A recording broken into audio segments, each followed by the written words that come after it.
Hello రాజు. Sir అదే car start చేసేట్టు మనం బయటకు పోదాం. వస్తుంది వస్తుంది సార్.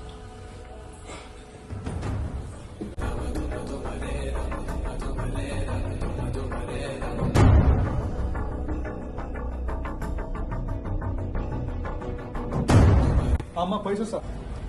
సరే జాగ్రత్త.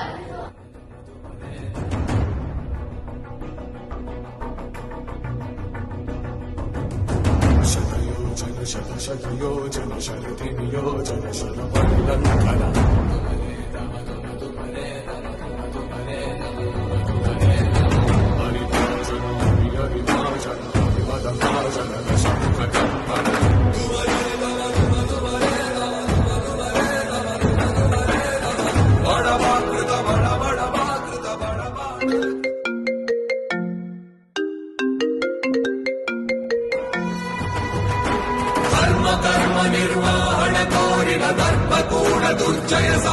హలో సార్, మీ అమ్మగారు చనిపోయారు సార్.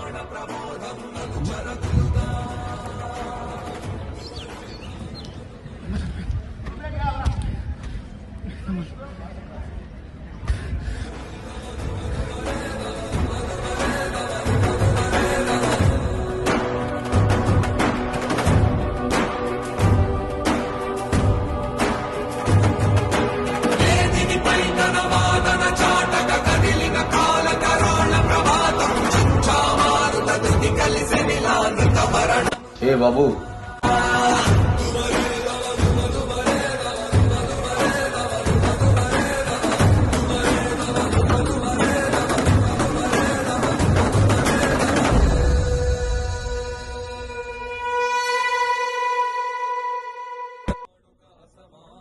ఎవరు బాబు నువ్వు? భౌతికత ఎందుకు పడేసావు? నేను ఎవరైతే నీకెందుకు, నేను ఏమాడేసి నీకెందుకు? భౌతికత పడేంత కష్టం నీకేమొచ్చింది? చిన్నప్పటి నుంచి ఎంత కష్టం వచ్చినా భౌతికతను వదులుకోవాలని చెప్పింది మా అమ్మ. అలాంటి అమ్మని దేవుడు లాక్కలేరు. అలాంటప్పుడు ఆ దేవుడు ఎందుకు, ఇక్కడ అందరూ ఎందుకు? నిన్న మొన్న ఎక్కడ చదువుకున్నావు? ఇంట్లో. ఈ రోజు ఇక్కడెందుకు చదువుకున్నావు? ఊరికనే. నీకు రావాలనిపిస్తే రాలే, ఆయన పంపిస్తేనే వచ్చావు. అక్కడ ఉంటే నువ్వు తట్టుకోవాలని తెలిసి ఆయన నేను కూడా పంపించాడు. నువ్వు చదివే ఆ భౌతికతలోని శ్రీకృష్ణ పరమాత్మ ఏం చెప్తున్నావు తెలుసా? యుద్ధం చేయమని చెప్తున్నాడు. 4వ అధ్యాయం 4వ శ్లోకం. యదా యదా ధర్మస్య జ్ఞాని భవతి భారత అత్యుత్థానం అధర్మస్య తదాస్థానం సుజానం పవిత్రాణాయ సాధూనా వినాశాయ కృష్ణ ధర్మ సంస్థాపనాథాయ సంభవామి యుగే యుగే. ఈ శ్లోకం అర్థం ఏంటో తెలుసా? ధర్మం దారి తప్పినప్పుడు, ధర్మం ఎక్కడైతే అణిచివేసిందో అక్కడ ప్రతి యుగంలో పోతాను. మా హిందూ ధర్మంలోని యుద్ధం ఉంది. నేను కూడా నీలాగానే. ఏం చేస్తున్నారా? తిండి కూర్చున్నామా? తిండి పిచ్చేనా? ఏం చేయమంటావు? ఏం చేయమంటావు? పక్కన చూసి నేర్చుకో. మారవోవా? మారాలి. నేను మారడమా? నీకోసం అని పక్కిన కోసం నేను మారా. నేను నాలాగే ఉంటా, ఇలాగే ఉంటా. అమ్మా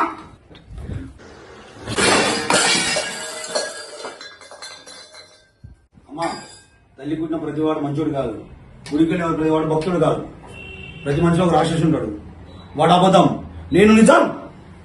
నీకు నీ తల్లి మీద ఎంత ఉందో, నీ తల్లి నీ మీద ఎంత ఉందో మీతో సృష్టించిన ఆ దేవుడికి కూడా అంతే ఉంటుంది.